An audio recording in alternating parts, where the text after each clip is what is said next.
اعوذ باللہ من الشیطان الرجیم بسم اللہ الرحمن الرحیم السلام علیکم ورحمۃ اللہ وبرکاتہ۔ معزز ناظرین، آپ دیکھ رہے ہیں ہمارا یوٹیوب چینل، اور آج کی اس ویڈیو میں آپ کو ایک ایسا وظیفہ، ایک ایسا عمل بتانے جا رہا ہوں جس وظیفے کی آپ کو، پورے معاشرے کو، نوجوان مردوں کو، لڑکیوں کو ضرورت ہے۔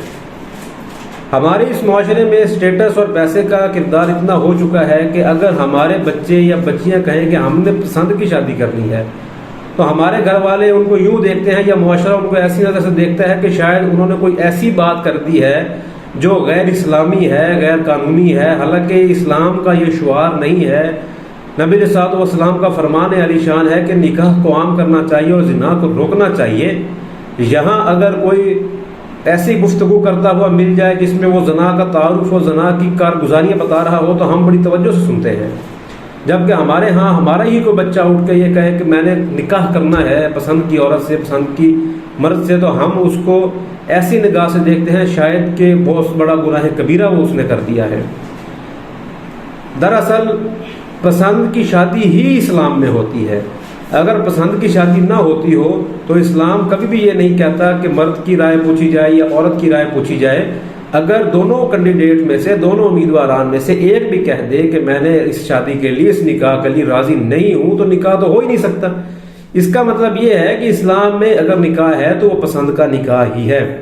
لیکن پھر بھی اگر آپ کے گھر والوں کو راضی کرنے میں آپ کو تھوڑی سی مشکلات آ رہی ہیں تو 12 ربیع الاول سے پہلے یہ آپ عمل ضرور کر لیں، کیونکہ آپ سبھی جانتے ہیں کہ 12 ربیع الاول ایک مقدس مہینہ ہے۔ اس مہینے میں سرور دو عالم کی تشریف آوری ہوئی ہے، تو آپ کو کوئی اور مشکلات ہیں، آپ اپنا مقصد ذہن میں رکھ کر اور پسند کی شادی یعنی کہ ذہن میں رکھ کر، کوئی بھی نہیں مارا تو آپ یہ عمل شروع کر دیں۔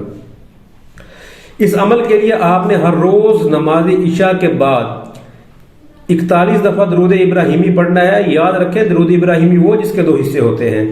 اس کے بعد آپ نے 1 دفعہ سورہ حامیم اور سجدہ تلاوت کرنی ہے، اور اس کے بعد آپ نے 100 مرتبہ آیت مبارکہ ایاک نعبد و ایاک نستعین، یعنی کہ ہم تیری ہی بندگی کرتے ہیں، تیری ہی عبادت کرتے ہیں اور تجھ سے ہی مدد مانگتے ہیں، مقصد ذہن میں رکھ کر۔ اس کے بعد آپ نے 11 مرتبہ سورہ نصر پڑھنی ہے، اور اس طریقے کو مسلسل 7 مرتبہ پڑھ کر اللہ تعالیٰ کے حضور خشوع و خضوع سے آپ نے دعا مانگنی ہے۔ اس عمل کو آپ نے 40 سے 41 دن تک لگاتار بلا ناغہ کرتے ہی رہنا ہے۔ یاد رکھیں ناغہ ہو گیا تو پھر آپ کو دوسرے دن دوبارہ سے عمل شروع کرنا پڑے گا۔